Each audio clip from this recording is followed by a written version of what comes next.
রাধে রাধে বন্ধুরা, welcome back to my channel happy family ব্লগে তোমাদের সবাইকে স্বাগত। আশা করি সবাই ভালো আছো আর আমরাও ভালো আছি। তো দেখো বন্ধুরা, আজকে একটা নতুন ভিডিও নিয়ে চলে এসেছি তোমাদের সামনে। আর ভিডিওটি কেমন লাগলো অবশ্যই জানাবে। কিন্তু দেখো, সকালটা এত সুন্দরভাবে শুরু হয়েছিল, বুঝতেই পারিনি কখনো যে আজকের দিনটা খারাপ হয়ে যেতে পারে।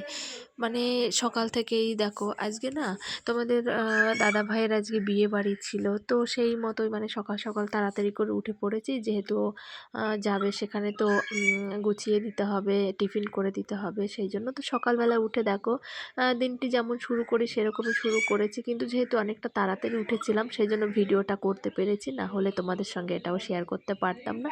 তো দুজনে বসে গল্প করছিলাম আর চা খাচ্ছিলাম। তো দেখো, এখন তো গরম পড়ে যাচ্ছে আর অত ঠান্ডাও নেই, তো সকালবেলায় না বিছানায় থাকতে আর ইচ্ছে করে না, কারণ গরমের মধ্যে কারোরই ভালো লাগে না শুয়ে থাকতে। শীত হলে না একটা কথা ছিল। তারপর আমার গপু তো সবার আগে ওঠে, ওকে নিয়ে তো কোনো কথাই নেই। ও তো 5টার সময় ঘুম ভেঙে যায় আর 5টার সময় উঠেই মানে দুষ্টুমি করতে শুরু করে দেয়। তো আমাদের সঙ্গে গপুও দেখো চা খাচ্ছিল। আর বাচ্চাদের একটা কি বলতো, মানে ওরা নিজেরা মানে একা একা যখন খাওয়াবে তখনের থেকে না 5জনের মধ্যে থেকে মানে ওরা খেতে বেশি পছন্দ করে। এটা সব বাচ্চাদের ক্ষেত্রেই হয়, আমি দেখেছি জিনিসটা লক্ষ্য করে। মানে গপুকে যদি আমি এমনি সময় আলাদাভাবে যখন একা একা খাওয়াই না, তখন না খেতে চায় না, এই খেলবে, এটা ধরবে ওটা ধরবে, তারপরে হয়তো এক গাল মুখে নেবে, এরকম করে। কিন্তু যখন আমরা তোমাদের দাদা ভাই বা আমি যখন খাই না, তো তখন ওর মুখে যদি কিছু দিই তখন দেখি ও খায়। তো মানে এই জিনিসটা মানে খুব, কিন্তু যেহেতু তোমাদের দাদাভাই সকাল সকাল বেরিয়ে যায় তো সেই সময়টা তো আর হয় না। এই সকালে চাটা যখন খাই তখন একসঙ্গে বসে খাই। তো আমার গপুকেও একটা বিস্কিট হাতে দিয়েছি, ওকেও একটু চায়ে ডুবিয়ে দিই না আমি খুব একটা।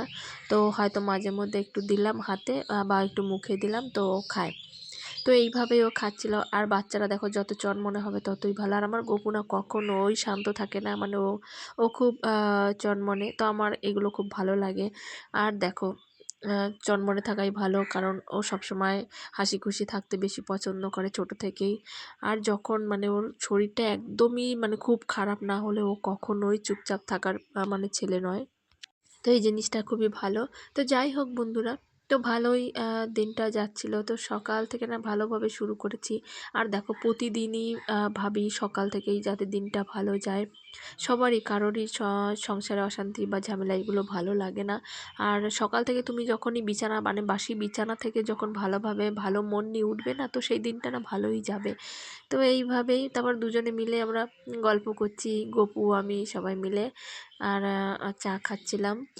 আর সকালবেলায় দেখো চা দিয়ে দিনটা শুরু না করলে ভালোই লাগে না। কিন্তু কখনোই বুঝতে পারিনি যে এত সুন্দর দিনটা তো আমার জন্য মানে খারাপ হবে। তো যাই হোক বন্ধুরা, তোমরা দেখতে থাকো ভিডিওটি, অবশ্যই বলবো যে কি হয়েছে। তো এইভাবেই, আর সকাল থেকে তো প্রচুর কাজ থাকে জানো। তারপরে তোমার দাদা ভাই ও চা খাচ্ছে, তো ওর দিকে একটু ক্যামেরাটা করলাম, তো ও বলছে হ্যাঁ আবার আমার দিকে করছো, মানে ওর লজ্জা লাগে ক্যামেরার সামনে আসতে। তো সেই জন্য। আর দেখো, লজ্জার কী আছে, আমি আবার ওকে বোঝাচ্ছি যে লজ্জার কী আছে, দেখো তুমি তুমি তো আর অন্য কেউ নও, তুমি তো আমার হাজব্যান্ড, তো আমি ফোন ভিডিও করছি, তা তুমি ক্যামেরার সামনে এলে অসুবিধাটা কোথায়। তো যাই হোক বন্ধুরা, তারপরে আমার গপু একটু মানে ওর বাবার সঙ্গে খেলছিল বল, আর তোমার দাদাভাই চা খাচ্ছিল। তো আমার গপু ও খেলতে ভালোবাসে, মানে বল খেলতে ভালোবাসে। তোমাদের দাদাভাই একটু খেলা করছিল, যেহেতু অনেকটা টাইম আছে হাতে, সেই জন্য তো আমি বলছিলাম যে তুমি খেলা করছো বা তুমি তাড়াতাড়ি যাও স্নান করতে, বলছে কোনো অসুবিধে নেই, যেহেতু তাড়াতাড়ি উঠেছি তো হাতে সময়ও আছে, কোনো অসুবিধা নেই। আজ থেকে আমি রোজ গপুর সঙ্গে খেলা করব, তারপরেই আমি কাজে যাব। কারণ কি, শীতের সময় তখন উঠতাম না, আমার গপু তো সকাল সকালই উঠতো, কিন্তু আমরা বিছানা থেকে বেরোতাম না, ভেতরেই থাকতাম। আর যেহেতু এখন গরমটা পড়ে গেছে, তো সকালবেলা উঠে চা খাবো আর ওর সঙ্গে একটু খেলা করব, তারপরে আমি স্নান টান করে যেমন যাই ডিউটি তেমনই যাব। তা বললাম ঠিক আছে। আর দেখো, সন্তানকে তো টাইম দেওয়াটাও মানে জরুরি। আমাদের জীবনটা তো ব্যস্ত জীবন, কিন্তু ব্যস্ততার মধ্যেও সন্তানকে সময় দেওয়াটা খুবই গুরুত্বপূর্ণ। আর এটা না প্রত্যেকটা বাবা মায়েরই উচিত। মায়েরা দেখো সময় পায়, কিন্তু কোনো কোনো সংসারে এমনও আছে মানে মায়েরা সারাদিন কাজকর্মের জন্য সময়ই পায় না, কিন্তু তার মধ্যেও বলবো একটু সময় বের করে বাচ্চার পেছনে সময়টা দেওয়া উচিত। কারণ কি ওদের এতে মন, ওদের মাইন্ড মানে সব কিছুই ভালো থাকে, ওরা হাসি খুশি থাকে, ওরা উৎসাহ পায়। তো তারপরে দেখো আমি সকাল সকাল তোমার দাদাভাই চলে গেল আর আমি টিফিনটা বানিয়ে দিচ্ছিলাম। তো যেহেতু আজকে না অন্য দিনের তুলনায় মানে যেহেতু আজকে বিয়ে বাড়ি আছে, সেই জন্য মানে আমি রাইসটা ফ্রাই করে তারপরে একটা টিফিন বাটিতেই দিয়ে দিয়েছি। যেহেতু এই ব্যাগটা আর আজকে আসবে না, মানে বাড়িতে নিয়ে আসবে, অফিসেই রেখে দিয়ে আসবে, সেই জন্য আমি একটা টিফিন বাটির মধ্যেই খাবারটা করে দিয়েছি। তারপর আমি ব্যাগটা গুছিয়ে দিলাম। আর আমার গপু দেখো প্রতিদিন না তোমাদের দাদাভাইয়ের ব্যাগে মানে এই জলের বোতলটা ওর কাছে দিয়ে ও প্রতিদিন ব্যাগের মধ্যে ভরে দেয়। তো আজও সেরকমই ওর হাতে আমি বোতলটা দিয়েছি, বললাম বাবার ব্যাগে ভরে দাও। তো এই দেখো ব্যাগে ভরে দিচ্ছে। আর এই দিক দিয়ে মানে খুব মানে প্রতিদিনই ও ব্যাগটা রাখলেই না, আর যখন ডিউটি থেকে আসে তখন ও ব্যাগটা রাখলে ওগুলো বের করবে। আবার যখন পরের দিন যখন আবার ডিউটিতে যায় তখন আবার টিফিন বাটি সবগুলো আবার ব্যাগের মধ্যে ঢুকিয়ে দেয়। মানে এই জিনিসটা আমার খুব ভালো লাগে। ওর মানে সঙ্গে সঙ্গে বাচ্চারা না এই জিনিসটা খুব ভালো, মানে কিছু দেখলেই বা কিছু করলে সামনে ওরা না খুব তাড়াতাড়ি ক্যাচ করে নেয় জিনিসটা।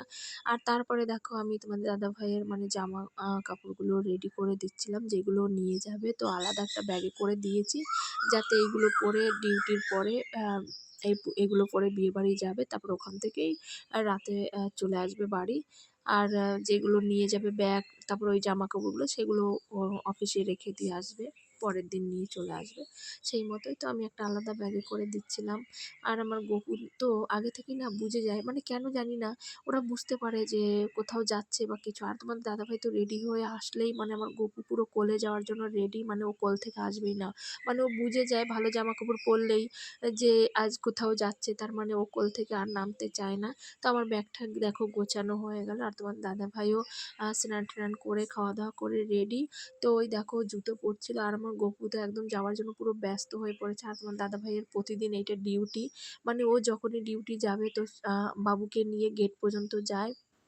তারপরে আমি আবার কোলে নিয়ে চলে আসি ঘরে। তো যতক্ষণ না তোমাদের দাদাভাই মানে যাচ্ছে, ততক্ষণ দেখা যাবে, ততক্ষণ পর্যন্ত আমার গপু গেট থেকে আসবে না। মানে রাস্তায় দাঁড়িয়ে থাকতে হবে ওকে নিয়ে। তো সেই মতোই রোজ যেমন করি সেরকমই দাঁড়িয়ে আছে। তো যতক্ষণ দেখা যাচ্ছিল ততক্ষণ পর্যন্ত দাঁড়িয়ে দাঁড়িয়ে মানে বাবাকে দেখছিল। তারপরে আমরা তোমার দাদাভাই চলে গেল। আমরা ঘরে চলে এলাম গপুকে নিয়ে। আর সারা দিনটাই আমার এত ভালো যাচ্ছিল, কি বলবো। তারপরে হঠাৎ করে কি হলো জানি না। তারপরে ঘরেও এলাম, দেখো চারিদিকটা অগোছালো হয়ে পড়ে আছে। এবার আমি এগুলো গুছিয়ে নেব। আর আমার গপুর তো রোজ দুষ্টুমি, দেখো আমার ঘরটার কিছুই ঝাড় দেওয়া হয়নি। আর আমার গপু তো এই র্যাক মানে অগোছালো করতে চলে এসছে। মানে প্রতিদিন যেটা করে সেটাই। প্রতিদিন এই র্যাকের জামা কাপড়গুলো সব ও নামাবে আর আমি প্রতিদিন গুছাবো। তারপর সমস্ত কাজ করে গপুকে স্নান করিয়ে আমি নিজে স্নান-টান করে রেডি হয়ে আমার গপুকে দেখো জামা-টামা পরিয়ে দিয়েছি। আর আমার গপু হাঁটতে হাঁটতে গেট পর্যন্ত গেছিলো, আমি পেছনেই ছিলাম। কারণ কি উঠোনে অনেক নোংরা বা কিছু আবর্জনা থাকে পরিষ্কার, ধরো পাতা-টাতা বা কিছু, মানে সেই নোংরা নয়, মানে ধরো বিড়ি বা কেউ ধরো বিড়ি-টিড়ি খেয়ে ফেলছে, ও তো ছোটো মানুষ, ও তো বোঝে না, ওগুলো ধরে মুখে দিয়ে দেবে। সেই জন্য তো ওর সবসময় ওর সঙ্গেই থাকতে হয়। তারপরে আমার গপুকে নিয়ে একটু গেছিলাম এই পাশেই যেই অঙ্গনারী স্কুলটা আছে, বাচ্চাদের স্কুল, তো সেইখানে প্রতিদিনই আমি ওকে নিয়ে যাই। কারণ কি ওই ৫টা বাচ্চাকে দেখলে ওরও ভালো লাগে, ও একটু খুশি হয়। যেহেতু আমার গপু এখনও আদো আদো গলায় মানে কথা বলতে খুব একটা এখনও শেখেনি। তো মা বাবা এরকম বলতে পারে, কাকা কিছু কিছু শব্দ মানে স্পষ্ট হয়ে যায় অনেক সময়। তো আর প্রতিদিনই ওকে আমি স্কুলে ঘুরতে নিয়ে যাই, কারণ কি ও ৫ জনকে দেখলে ওর ভালো লাগে, সেই জন্য। আর ও যেহেতু ছোটো আর বাচ্চারা বাচ্চাদের কথা খুব বোঝে, সেই জন্য। তারপরে নিয়ে গেলাম। আর দেখো ওই মাঠে ছেড়ে দেওয়ার পর আমার গপু তো খুব হাঁটছিল।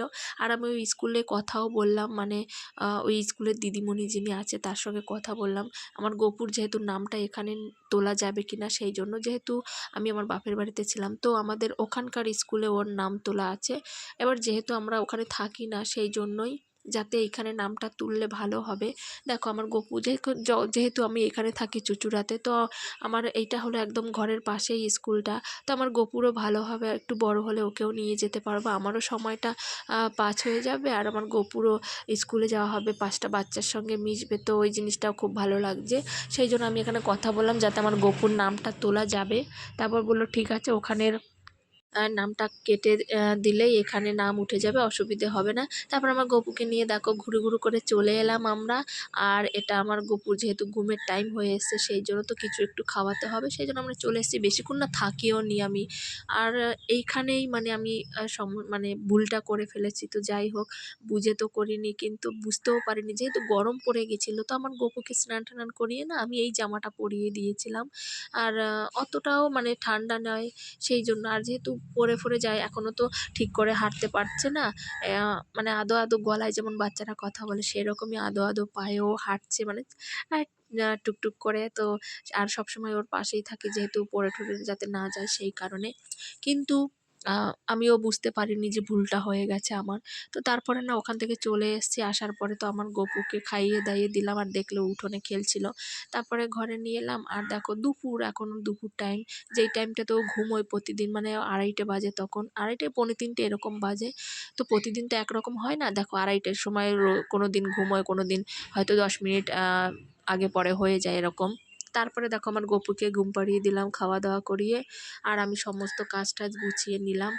বাইরে জামা কাপড় ছিল সেইগুলো নিয়ে এসেছি। আর তোমাদের বললাম যে আমি প্রতিদিন আমার গপুর কোনো কিছুই মানে বাইরে থাকে না, মানে সন্ধে পর্যন্ত আমি কোনো জামা কাপড়ই রাখি না, তার আগেই সমস্ত কিছু গুছিয়ে নিয়ে চলে আসি। আর রোজকার মতো আজকেও সেরকমই। তারপরে দেখো আমি এখন খাওয়া দাওয়া করবো, কারণ সমস্ত কাজ করে তারপরে আমি খাওয়া দাওয়া করতে বসি। আমার কোনো কাজ ফেলে ভালো লাগে না বসে থাকতে বা কিছু। আমি না একদমই সারাদিন বসে কাটাতে পারি না, কেন জানি না। আমার ফোনও ঘাঁটি না, আমি শুধুমাত্র এই ভিডিওটা করি। আর শর্ট ভিডিও যেহেতু ছাড়ি, সেই জন্য আমি 2-1 দিনই শর্ট ভিডিওগুলো করি, আর এই লং ভিডিওটা করি। যতক্ষণ আমি ভিডিও করি ততক্ষণই, আর এডিট করতে যতটা টাইম লাগে, আমি তো খুব একটা সময় পাই না। তো যতটুকু টাইম পাই, মানে দুপুর টাইমে যখন আমার গপু ঘুমোয়, তখন সেই সময়ের মধ্যে আমি আমার ভিডিওটা আমি এডিট করি। তারপরে যেরকম পারি সেরকমভাবেই ছেড়ে দিই। কী করবো বলো, আমার হাতে তো খুব একটা সময় নেই। এই দেখো দরজার সামনে বসে বসে ভিডিও এডিট করছি, তো উঠোনে বসে তো পাখি ডাকছে, সেই আওয়াজগুলো হয়তো আমার ভিডিওতে শোনা যাবে। তো যাই হোক বন্ধুরা, কী করবো, দেখো গ্রামের বাড়িতে থাকি, তো যেমন সম্ভব মানে যেরকম হবে সেরকমই করব। তারপর আমি খেতে খেতে না আমার গপু ঘুম থেকে উঠেও গেছিলো। তা উঠে গিয়ে ও তো ওর মতো খেলা করছে দেখো। আর ও না এই জুতোটাকে ও এত ভালোবাসে, আর এই জুতোটা দিয়েছে ওর দিদুন, মানে আমার মা কিনে দিয়েছে। আর যেহেতু এক পা এক পা হাঁটতে শিখেছে, তো আমার মা বলেছে যে জুতো কিনে দিলে ওর হাঁটার প্রতি আগ্রহটা বাড়বে। আর সত্যিই তাই, জুতো কিনে দিয়েছি।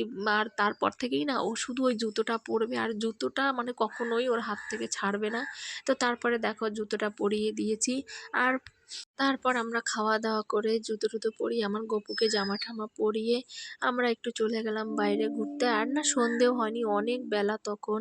কারণ কি দেখো, প্রতিদিন ঘরের মধ্যে থাকতে তো ভালো লাগে না। আর আমার গপুকে নিয়ে ঘুরতেও, কারণ ও ঘুরতে খুব ভালোবাসে, সেই জন্য আমি প্রতিদিন বিকেলবেলায় ওকে নিয়ে একটু হাঁটতে বেরোই। আর ওকেও একটু হাঁটাই হাত ধরে। আর এতে কি হবে, তাড়াতাড়ি করে ও হাঁটাটা শিখবে, সেই জন্য হাত ধরে ধরে হাঁটাই। তো প্রতিদিনের মতো আমি আজকেও ওকে নিয়ে ঘুরতে গেছিলাম। কিন্তু আমার ভুলটা হয়েছিল যখন আমি ওই যে স্কুল মাঠে যখন হাঁটতে গেছিলাম, তখনই আমি ভুলটা করেছি। কারণ ওই হাফ হাতার গেঞ্জি পরিয়ে ওকে আমার নিয়ে যাওয়া উচিত হয়নি, কারণ হাওয়া লেগে গেছিল। আর কেন জানি না, পুরো দিনটা ভালো যাওয়ার পরে সেই রাতে যেমন 8 সাড়ে 8টার সময় ওর ঘুমের টাইম, ঠিক সেই টাইম ওকে ঘুমানোর জন্য নিয়ে গেলাম বিছানায়। কিন্তু আমার গপু শুধু চিল্লাচ্ছে, শুধু চিল্লাচ্ছে, ও কিছুতেই ঘুমোচ্ছে না। আর আমি ভাবছি যে কি হলো হঠাৎ করে। আর হঠাৎ করে আমার গপুর গায়ে এত জ্বর চলে এসছে, 101 জ্বর। তো কি করব বন্ধুরা, আমি কিছুই বুঝতে পারছিলাম না। দেখো আর আজকের দিনেই তোমাদের দাদাভাই বাড়িতে নেই। তো যাই হোক বন্ধুরা, ভিডিওটি ভালো লাগলে অবশ্যই লাইক কমেন্ট শেয়ার করে দেওয়ার, চ্যানেলটিকে সাবস্ক্রাইব করে তোমরা সবাই আমার পাশে থেকো। টাটা।